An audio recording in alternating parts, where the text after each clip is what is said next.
मोदी सरकार राजद्रोह कानून को खत्म करने जा रही है और पुराने कानून के बदले नया देशद्रोह कानून बनाने की बात कही जा रही है। पिछले दिनों गृह मंत्री अमित शाह लोकसभा में इस नए देशद्रोह कानून का मसौदा भी रख चुके हैं। पुराने राजद्रोह कानून को खत्म करने के लिए हवाला यह दिया जा रहा है कि देश की सबसे बड़ी अदालत भी यही चाहती है कि वर्ष 1870 में अंग्रेजी हुकूमत में भारत की जंग आजादी से लड़ने वाले क्रांतिकारियों के दमन के लिए बना यह काला कानून खत्म किया जाए। लेकिन क्या वाकई ये सुप्रीम कोर्ट की मंशा के अनुरूप हो रहा है, या फिर मोदी सरकार सुप्रीम कोर्ट की आड़ में अपनी एक और लोकतांत्रिक विरोधी नीति को देश की जनता पर थोपने जा रही है? दरअसल मोदी सरकार जो देशद्रोह कानून बनाने जा रही है वो पूरी तरह न सिर्फ जन विरोधी,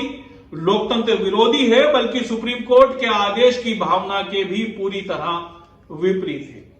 दरअसल राजद्रोह के तहत धारा 124 और 124A के तहत दर्ज होने वाले मामलों के खिलाफ एडिटर गिल्ड्स ऑफ इंडिया,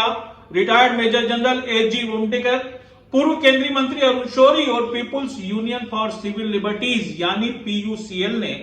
इस मुद्दे पर सुप्रीम कोर्ट में याचिकाएं दायर की थी, जिसके तहत यह कहा गया था कि सरकारी नीतियों और सरकार में बैठे लोगों की निंदा या विरोध करने वालों पर सरकार इस तरह की धारा लगाकर कानून का दुरुपयोग कर रही है।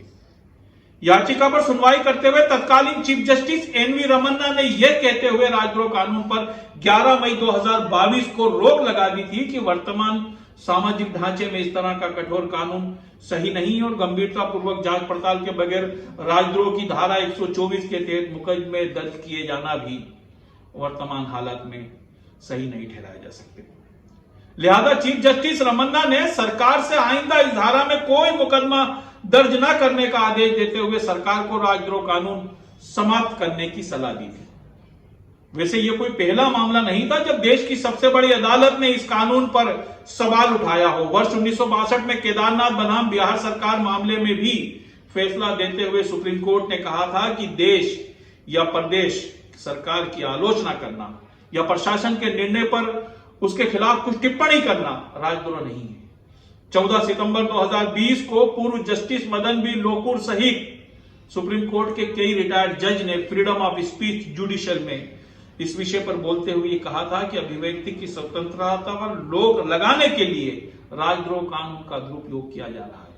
इसी तरह जब केंद्र ने कश्मीर में धारा 370 हटाई थी तब तमाम कश्मीरी नेताओं सहित कश्मीर के पूर्व मुख्यमंत्री फारूक अब्दुल्ला ने भी धारा 370 हटाने का विरोध करते हुए इसे दोबारा लागू करने की मांग की थी, जिसके चलते फारूक अब्दुल्ला के खिलाफ केंद्र की मोदी सरकार के फैसले के विरोध को राजद्रोह बताते हुए सुप्रीम कोर्ट में एक याचिका दायर कर दी गई थी। 3 मार्च 2021 को इस याचिका पर फैसला देते हुए सुप्रीम कोर्ट ने कहा था कि सरकार की नीतियों से असहमत होना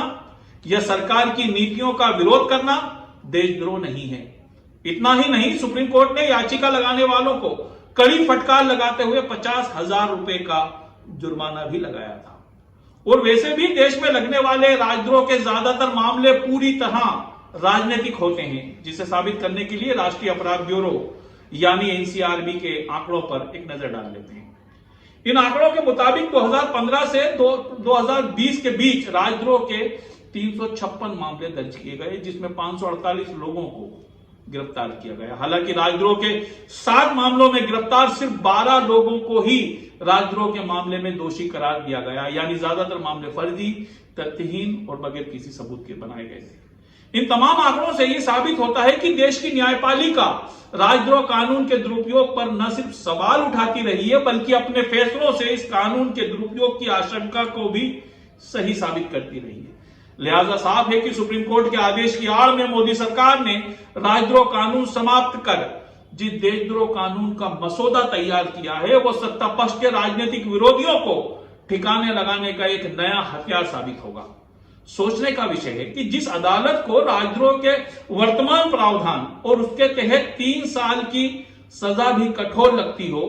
वहीं देशद्रोह कानून में बगैर वारंट गिरफ्तारी और 7 साल से लेकर 20 साल या फिर आजीवन कारावास की सजा को भला कैसे सुप्रीम कोर्ट की मंशा समझा जा सकता है। यहां एक और खास बात यह समझने की है कि अधिकांश लोग राजद्रोह और देशद्रोह का फर्क ही नहीं समझते। राजद्रोह शासन यानी सत्ताधारी दल की रीति नीति के विरोध को कहा जाता है, जबकि देशद्रोह देश के संविधान के विपरीत कार्य करने या देश की अखंडता या उसको नुकसान पहुंचाने के लिए जो काम किया जाए उसको देशद्रोह कहा जाता है। इसे इस तरह समझिए कि अंग्रेजों के राज में जो क्रांतिकारी जंग आजादी लड़ रहे थे वो अंग्रेजी हुकूमत के खिलाफ थे, न कि भारत देश के खिलाफ। इस तरह देखा जाए तो क्रांतिकारी अंग्रेजों की निगाह में राजद्रोह के आरोपी थे, देशद्रोह के नहीं। लेकिन वर्तमान सरकार के कर्ताधर्ताओं ने तो खुद को राष्ट्र समझ लिया है और ये अपनी निंदा को राष्ट्र की निंदा समझते हैं। गनीमत जानिए कि अभी ये खुद को राष्ट्र समझकर अपनी निंदा को राष्ट्र निंदा बता रहे हैं।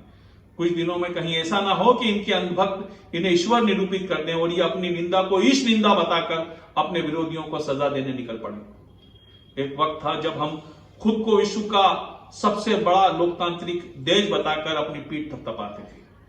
लेकिन पिछले कुछ सालों से वर्तमान सरकार की कारगुजारियों ने हमें उस मुकाम पर लाके खड़ा कर दिया है जहां लोकतंत्र का सिर्फ चोला ही बचा है।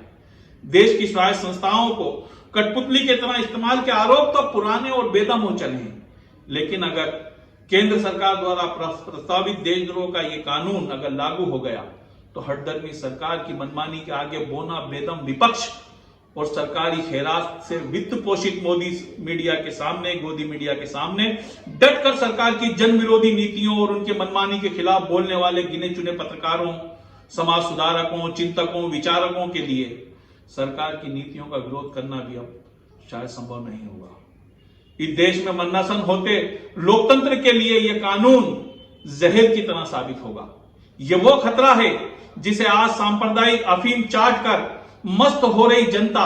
या आर्थिक लाभ के लालच में गोदी मीडिया और राजनीतिक महत्वाकांक्षा के चलते केंद्र सरकार का अंधा समर्थन कर रहे राजनीतिक दल आज भले ही इसे नजरअंदाज कर रहे हों, लेकिन आने वाले कल में इस खतरे से वो भी अछूते नहीं रहेंगे। इस मौके पर मुझे राहत इंदौरी का एक शेर याद आता है कि लगेगी आग तो आएंगे घर कई जद में, लगेगी आग तो घर आएंगे कई जद में, सिर्फ हमारे यहाँ हमारा मकान थोड़ी है। बहरहाल अगर वीडियो पसंद आया हो तो इसे लाइक कीजिए, शेयर कीजिए और इस चैनल को सब्सक्राइब कीजिए। और हाँ,